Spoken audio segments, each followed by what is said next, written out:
ഈശോ മിശിഹായ്ക്ക് സ്തുതിയായിരിക്കട്ടെ. അൾത്താരയിലെ മാലാഖമാർ ചില ചലഞ്ചുകളുമായി 4ാമത്തെ എപ്പിസോഡിലേക്ക് നിങ്ങൾക്ക് എല്ലാവർക്കും സ്നേഹസ്വാഗതം.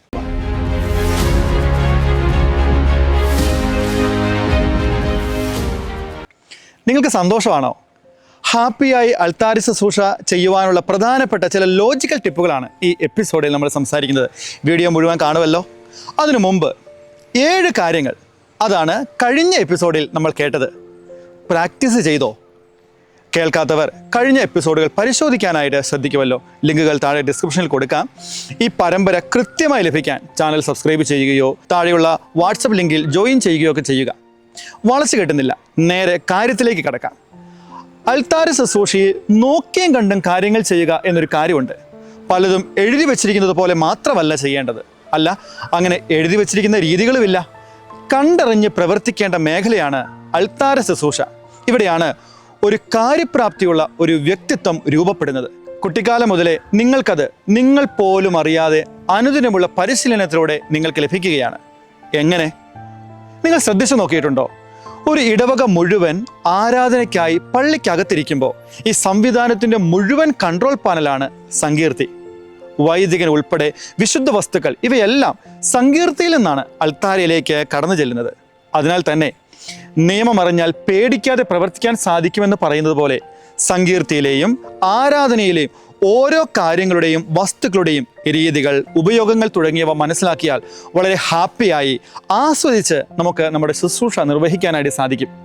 ഇത് ഭാവിയിൽ നമ്മൾ വലുതാകുമ്പോൾ നമ്മുടെ കരിയറിനും കാര്യക്ഷമമായ പ്രവർത്തനത്തിനുമൊക്കെ നമ്മെ സഹായിക്കുകയും ചെയ്യും. എന്ന് വെച്ചാൽ ഇന്നത്തെ പ്രവർത്തനങ്ങളുടെ പരിശീലന ശൈലികൾ നമ്മുടെ ഭാവി പ്രവർത്തനങ്ങളിലേക്ക് ക്രിയേറ്റീവായി, ക്രിയാത്മകമായി ആട്രിബ്യൂട്ട് ചെയ്യുവാൻ സാധിക്കുമെന്ന് ലോജിക്കലായി ഒന്ന് ചിന്തിച്ച് നോക്കിക്കേ.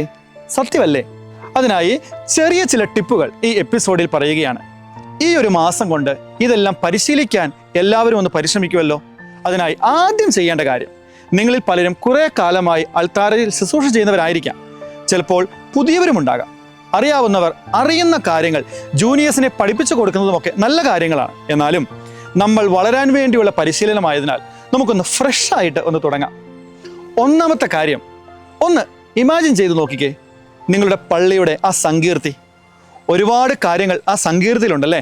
തിരുവസ്ത്രങ്ങളുണ്ട്, വിശുദ്ധ വസ്തുക്കളുണ്ട്, പ്രാർത്ഥനാ പുസ്തകങ്ങൾ, അങ്ങനെ പലതും. ഓക്കെ, അതിൽ വൈദികർക്ക് ധരിക്കാനുള്ള തിരുവസ്ത്രങ്ങൾ എവിടെയാണ് വെച്ചിരിക്കുന്നത് എന്ന് നിങ്ങൾക്കറിയാവോ? എല്ലാ ദിവസവും ഉപയോഗിക്കുന്ന ചില ഉടുപ്പുകൾ ഹാങ്കറിലൊക്കെ തൂക്കിയിട്ട് പെട്ടിക്കകത്തിട്ടിട്ടുണ്ടാവും. എന്നാൽ 2ഓ 3ഓ അച്ഛന്മാർക്ക് കൂടുതൽ വന്നാൽ അവർക്ക് പെട്ടെന്ന് എടുത്തു കൊടുക്കാൻ വേറെ വേറെ ഉടുപ്പുകൾ ചെറിയ ചില പെട്ടികൾക്കകത്താക്കി വെച്ചിട്ടുണ്ടാവും. അത് എവിടെയാണെന്നറിയാവോ? ഒരു ഞായറാഴ്ചത്തെ അല്ലെങ്കിൽ ഒരു സാധാരണ ദിവസത്തെ കുർബാനയ്ക്ക് ഉപയോഗിക്കുന്ന തിരുവസ്തുക്കൾ, അതൊക്കെ എവിടെയാണ് വെച്ചിരിക്കുന്നത്? ആ വസ്തുക്കളുടെയൊക്കെ പേരുകൾ നിങ്ങൾക്കറിയാവോ?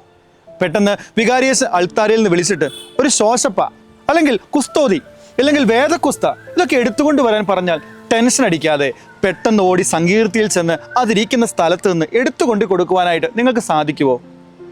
ഈ ഒരു മാസം അങ്ങനെ ഒരു ചലഞ്ച് നമുക്ക് ഏറ്റെടുത്താലോ? കേൾക്കുമ്പോൾ കുറച്ച് സിമ്പിളായിട്ട് തോന്നാം, എന്നാൽ എളിമയോടെ പരിശീലിച്ചാൽ നമുക്ക് അത് ഒരുപാട് ഉപകാരപ്പെടും. അടുത്ത എപ്പിസോഡുകളിൽ നമ്മൾ സംസാരിക്കുന്ന കാര്യങ്ങൾ എളുപ്പത്തിൽ മനസ്സിലാക്കുവാനായിട്ട് നിങ്ങളത് സഹായിക്കുകയും ചെയ്യും. 6 ചലഞ്ചുകൾ, ഇവയെല്ലാം പൂർത്തീകരിക്കുവാൻ പഠിക്കുവാനായിട്ട് സാധിച്ചാൽ നിങ്ങൾ മിടുക്കരാണ്, നിങ്ങൾ ആത്മാർത്ഥതയുള്ളവരാണ്. ശരി, നമുക്ക് നോക്കാം. ഒന്നാമത്തേത്, നമ്മുടെ പള്ളി സങ്കീർത്തിയിലെ തിരുവസ്ത്രങ്ങൾ, തിരുപാത്രങ്ങൾ ഇതൊക്കെ എവിടെയാണ് ഇരിക്കുന്നത്? 2, പരിശുദ്ധ കുർബാനയുടെ ആരാധനയ്ക്ക് ഉപയോഗിക്കുന്ന തിരുവസ്തുക്കൾ ഏതൊക്കെയാണ്, എവിടെയൊക്കെയാണ് അവ ഇരിക്കുക? 3, ഒരു ദിവസത്തെ വിശുദ്ധ കുർബാനയ്ക്ക് എന്തൊക്കെ വസ്തുക്കളാണ് അൾത്താരയിൽ വയ്ക്കുന്നത്? ഞായറാഴ്ചയിൽ ദിവസങ്ങളെക്കാൾ കൂടുതൽ വരുന്ന വ്യത്യാസങ്ങളും വസ്തുക്കളും എന്തൊക്കെയാണ്?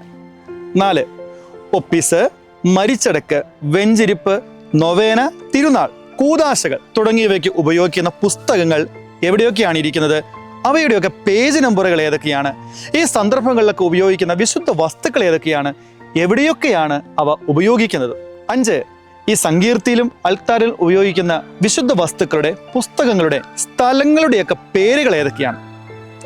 6, ഇവയെല്ലാം സാഹചര്യം നോക്കി കൈയടക്കത്തോടെ ഉപയോഗിക്കുവാൻ, കൈകാര്യം ചെയ്യുവാനായിട്ട് പഠിക്കുക.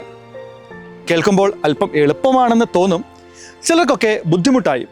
എന്നാൽ ആത്മാർത്ഥതയോടെ പരിശ്രമിച്ചാൽ ഇതൊക്കെ മനസ്സിലാക്കിയെടുക്കാൻ എളുപ്പമാണ്. തുടർന്നുള്ള കാലം അത്രയും ഭാവിയിലും നിങ്ങളെ ഏൽപ്പിക്കുന്ന ഉത്തരവാദിത്വങ്ങളിലെ ഓരോ കാര്യങ്ങൾ ആസ്വദിച്ച് ചെയ്യാൻ പഠിക്കുന്നതിൻ്റെ തുടക്കം ഇവിടെ നിന്നാകും. പിന്നീടത് നിങ്ങൾക്ക് മനസ്സിലാവുകയും ചെയ്യും. അടിസ്ഥാനങ്ങൾ മനസ്സിലാക്കുക, പ്രവർത്തനങ്ങൾ എളുപ്പമാകും. ഇതൊരു സിമ്പിൾ തത്വമാണ്. എന്നാൽ അതിന് കാഴ്ചപ്പാടുള്ള ആത്മാർത്ഥതയുള്ള ഒരു മനസ്സ് വേണം എന്ന് ചുരുക്കം. ഈ 6 ചലഞ്ച് ഫോർ 1 മന്ത് നിങ്ങൾക്ക് മുമ്പിൽ വയ്ക്കുകയാണ്. പരിശീലിക്കുക. അടുത്ത മാസം മാർച്ച് 1 നമ്മൾ കണ്ടുമുട്ടുമ്പോൾ ഈ ചലഞ്ചസ് എല്ലാം ഞാൻ പൂർത്തീകരിച്ചിരിക്കുന്നു എന്ന ഒരു യെസ് പറയാൻ നിങ്ങൾക്ക് സാധിക്കുമോ? ചലഞ്ച് നിന്നോടാണ്. ദൈവം അനുഗ്രഹിക്കട്ടെ. ആമേൻ.